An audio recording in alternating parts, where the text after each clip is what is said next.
안녕하세요. 느린토끼입니다. 오늘 소개할 식물은 몬스테라예요.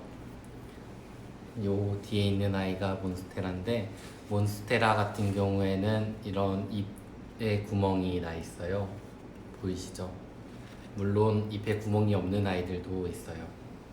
이런 몬스테라가 재작년부터 꾸준하게 플랜테리어 식물로 많이 인기가 있는 식물들 중에 하나예요. 왜 실내에서 많이들 키우는 이유 중에 하나가 일단은 생명력이 정말 강하다는 거예요. 그래서 식물 초보자분들도 손쉽게 키울 수 있는 식물들 중에 하나입니다. 몬스테라 같은 경우에는 실내 공기 정화 능력도 매우 좋고요. 그 다음에 실내 습도 제거 능력에도 매우 좋은 아이예요. 그래서 식물 초보자분들도 막 관리를 막 안 해주셔도 손쉽게 막 잘 자라는 식물이어서 저도 물론 이제 매장에 오면은 많이 추천해드리는 식물들 중에 하나예요. 그리고 플랜테리어 식물로도 가장 인기가 많은데 잎에 구멍이 나 있다 보니까 좀 특별한 느낌도 많이 받고, 요즘 막 그런 식물 그림들 많이 보면은 가장 많이 보는 그림이 이 몬스테라 잎이에요. 이렇게 구멍이 나 있다 보니까 이 그림 그릴 때 좀 이쁘기도 하고 가장 인기가 있는 식물이에요. 그리고 몬스테라는 잎들이 좀 이렇게 구멍이 나 있어서 좀 더 인기가 많은데, 이렇게 구멍이 나는 잎들은 처음부터 이렇게 구멍이 나는 게 아니에요. 처음에는 이런 애기 잎들은 구멍이 안 나 있어요. 구멍이 안 나 있는데, 이게 식물이 자라다 보면은 대부분 5잎 정도 나왔을 때 잎들이 찢어지는 경우가 좀 있고요. 정말 많이 가는 경우는 7잎, 8잎 정도 나왔을 때 잎들이 자연스럽게 이렇게 구멍이 난 아이들로 나오게 돼요. 그래서 이 아이들은 새순이 정말 잘 나는 아이기도 하고 생명력이 그만큼 강하기 때문에 키우는 재미를 확실히 느낄 수 있는 식물들 중에 하나예요. 저도 매장에 이제 오시는 분들이 매장에 오시면은 좀 가장 추천을 좀 많이 해드리는 식물이 몬스테라이기도 하고요. 그래서 오늘은 몬스테라의 특징과 물주기를 어떻게 주어야 하는지, 뭐 잎이 노랗게 변했을 때는 왜 그런 건지, 그리고 좀 관리를 어떻게 해야 되는지, 전반적인 몬스테라 키우는 방법에 대해서 한번 소개를 해드릴게요. 일단은 몬스테라 같은 경우에는 햇빛을 좀 좋아하는 편이에요. 그래서 대부분 거실이나 뭐 테라스, 베란다 이런 데에다 키우는 게 좀 좋으시고요. 햇빛을 너무 그렇다고 너무 센 직사광선은 잎들이 좀 타들어갈 수가 있으니까 그거는 좀만 주의해 주시면 되세요. 그리고 어 이게 그리고 몬스테라 같은 경우에는 봄, 여름, 가을, 겨울 물 주는 게 조금씩은 달라요. 이제 봄, 여름, 가을은 이 식물 몬스테라가 이 성장하는 시기예요. 성장이 좀 빠르다 보니까 그만큼 영양분이 필요하고 물이 필요할 거예요. 그러다 보면은 이 겉흙이 마르기 전에 물을 이렇게 듬뿍듬뿍 주시는 게 가장 좋으시고요. 이제 겨울철 같은 경우에는 좀 얘가 성장이 좀 더딘 편이고 좀 성장 안 할 때예요. 그러니까 당연히 물주기가 달라져야 돼요. 어떻게 달라져야 되냐면은 겉흙이 이제 충분히 마르고 나서 주시는 거예요.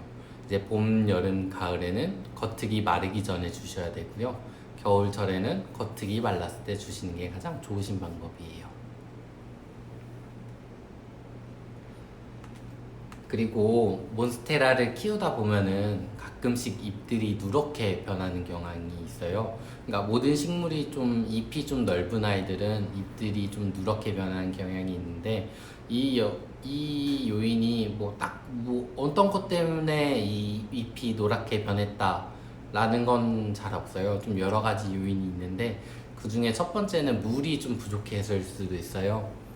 물이 부족해서 잎이 좀 누렇게 변하는 경향이 있거나 아니면 영양 부족일 수도 있는데, 이제 영양이 부족하다 보면은 잎이 좀 누렇게 변하는데, 그때는 뭐 앰플형 영양제를 이렇게 꽂아주는 것도 방법이세요.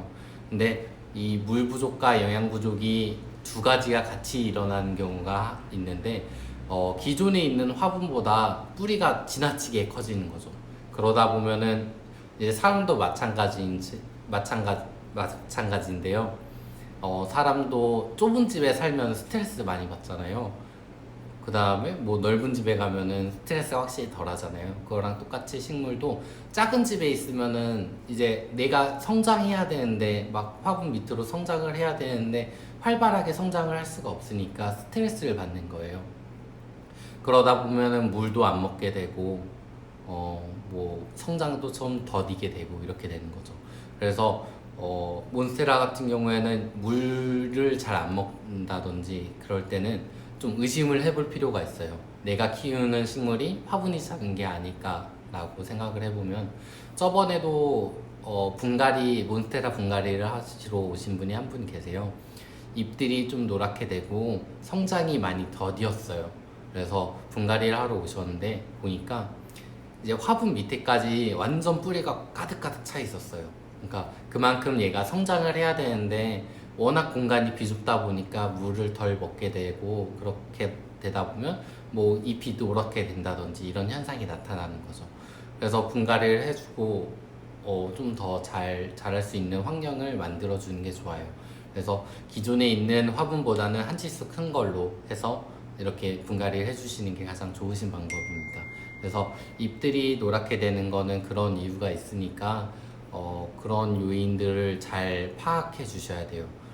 그리고 또 한 가지는 그 밖에 또 다른 한 가지는 과습이나 햇빛을 너무 많이 받았다든지 그럴 경우에도 이 간혹 잎이 이렇게 변할 수도 있으니까 그런 건 조금만 주의해 주시면 됩니다. 그리고 몬스테라 같은 경우에는 워낙 성장이 잘 되는 아이다 보니까 많은 분들이 번식을 정말 많이 시켜요. 그리고 번식하면은 좀 확실히 안정적으로 번식이 잘 되는 아이기도 해요.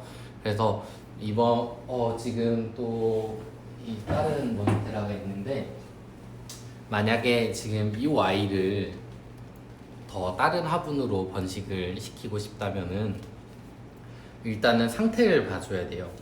이 아이가 지금 괜찮은 상태인지 번식을 해도 괜찮은지 일단 먼저 봐주시면 얘네는 잎들 이런 부분에 기근이라고 공중 뿌리가 나요. 그러니까 뿌리는 당연히 흙 밑으로만 나는 줄 아는데 요 몬스테라 같은 경우에는 뿌리가 이쪽에서도 나고 어느 쪽에서 날 수 있어요. 여기도 자세하게 보면은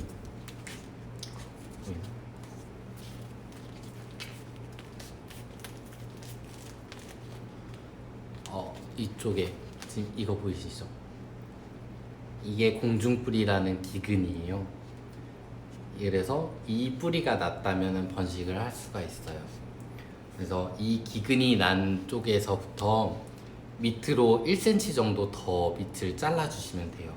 이제 잘라주실 때는 소독된 칼은 뭐 알콜로 한번 이렇게 해서 소독을 해주시고 이 공중뿌리가 난 부분에서 이 기근에서 살짝 1cm 정도 더 밑부분을 잘라주신 다음에 물에다 꽂아주시면 되세요. 물에다 꽂아주시게 되면은 기근에서 물을 빨아먹기 때문에 물을 빨아먹고 성장도 하고 그 기근에서 또 새로운 뿌리들이 나와요. 그렇게 물에 몇 달간 담가주시다가 이제 화분으로 또 옮겨주는 방법이 또 있으니까 번식은 이런 식으로 바로 그 흙에다 심는 것보다는 물에서 뿌리를 충분하게 많이 만든 다음에 그 다음에 그 흙으로 옮겨주시는 방법이 조금 안전하게 번식을 시킬 수 있는 방법이세요. 그리고 만약에 원래 있던 몬스테라 잎에서 자르셨잖아요. 그렇게 되면 여기가 상처가 남게 돼요. 이 상처는 시간이 지나면 다시 아무르니까 아문 자리에는 또 새싹이 날 수 있어서 새싹이 날 수도 있으니까 뭐 그렇게 키우시면 되시고요. 그 자리는 소독된 칼로 이렇게 최대한 해주시는 게 좋아요. 어쨌든 잘라주는 거니까 그 부분이 감염이 안 되도록 소독된 칼로 잘라주시는 게 좀 좋습니다. 이게 안전하게 그 번식시키는 방법이에요. 그래서 오늘은 이 아이 몬스테라를 한번 소개해 드렸는데, 몬스테라 같은 경우에는 정말 초보자분도 키우기가 정말 쉬운 편이고요. 번식까지 나는 식물을 잘 못 키우시는 분들도 번식까지 하시는 분들이 굉장히 많아요. 그래서 실내 인테리어, 플랜테리어 식물로도 가장 인기가 많고 실내에서도 가장 잘 자라고 공기 정화 능력도 좋아서 이 식물은 좀 키우기 정말 쉬운 식물이니까 한 번씩은 자기가 식물을 잘 모르고 키우기 좀 대부분 보면은 나는 식물을 많이 죽여서 식물 키우기가 좀 무서워라고 하시는 분들이 많아요. 근데 저는 그거는 충분히 공감이 돼요. 어떻게 보면 내가 막 신경을 엄청 써주는데 어느 순간 얘가 죽어 있으면 저도 마음이 진짜 아프거든요. 그래서 만약에 새롭게 식물을 키우게 된다면은 저는 이 몬스테라를 추천을 해드릴게요. 이 아이는 생명력이 정말 강한 편이기도 하고, 만약에 좀 상태가 많이 안 좋아지거나 잎들이 뭐 처질 수도 있어요. 그렇게 될 경우에는 흙에서 털어내고 수경으로 만들어내면은 바로 또 괜찮게 돼요. 그러니까 저도 몬스테라를 하나 키웠던 게 있는데, 그 아이가 상태가 진짜 흙에서 자라는데 좀 상태가 많이 안 좋아졌어요. 잎들이 좀 노랗게 변하거나 아니 잎들이 좀 처진다든지 힘이 많이 없어졌는데, 흙을 털어주고 그 다음에 물에다 다시 꽂아줬어요. 그러니까 새로운 잎들도 막 나고 뿌리도 잘 나고 이래서 만약에 그 흙에서 키우셨다가 좀 상태가 좀 이상하다 싶으면은 물로 이렇게 변경을 하면 되니까 손쉽게 좀 키우실 수 있을 거예요. 그래서 오늘은 오랜만에 이 몬스테라를 키우는 방법을 한번 소개해 드렸고요. 마지막으로 정리를 한번 해드릴게요. 몬스테라의 물주기 같은 경우에는 거의 1주에서 2주에 한 번이에요. 그 1주에서 2주에 한 번이라고 하면은 어쩔 때는 1주가 되고 어쩔 때 2주가 될 수가 있잖아요. 근데 그거는 키우는 환경에 따라서 조금씩은 다르니까 항상 겉흙을 만져보고 봄, 여름, 가을에는 겉흙이 마르기 전에 물을 주시는 게 가장 좋고요. 겨울철에는 이제 겉흙이 충분히 말랐을 때 주는 게 좋아요. 물주기는 일주에서 2주에 한 번이긴 하지만 환경에 따라서 조금 다르니까 직접 흙으로 만져보시고 주시는 게 가장 좋고요. 그 다음에 햇빛은 너무 센 직장에서는 좀 잎이 타들어갈 수 있으니까 피하는 게 좋고, 은은하게 들어오는 햇빛은 이 햇빛을 굉장히 좋아하는 아이니까 그런 데서 키우셔도 되고, 또 햇빛을 좋아는 하지만 햇빛이 없어도 좀 잘 크는 아이기도 해요. 그러니까 너무 크게 걱정하지 않고 키울 수 있는 식물 중에 하나예요. 이것만 기억하신다면은 몬스테라는 충분히 잘 키울 수 있을 거라 생각을 합니다. 오늘 이 몬스테라 키우는 방법은 여기까지고요. 오늘도 시청해 주셔서 너무 감사합니다. 감사합니다.